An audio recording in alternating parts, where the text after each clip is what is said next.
It's time for today's Bible story, and it comes from the book of Exodus, chapter 33.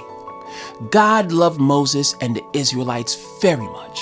So it made sense that God wanted to be close to them and wanted them to feel close to God. So they set up a tent outside the camp where the Israelites stayed. This tent was called the Tent of Meeting because this is where the people would meet with God. When Moses went in the tent, God talked to him like a close friend. But being a leader of the Israelites was a hard job.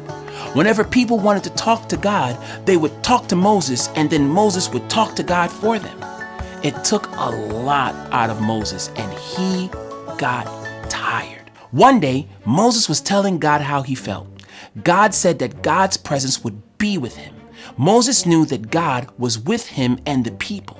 Moses talked to God all the time, but he was so tired. He wanted to see with his own eyes that God was really there with him.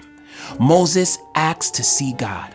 Nobody had ever seen God.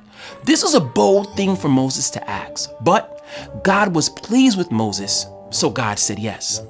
God knew it wasn't safe for Moses to see all of God, but God wanted to show Moses something. God led Moses up a mountain. There, God passed by Moses, and Moses covered his face until God's back was to him.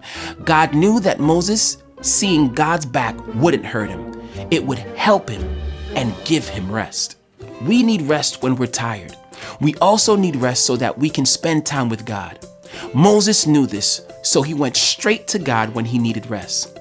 That's how we know that we can go to God when we need rest.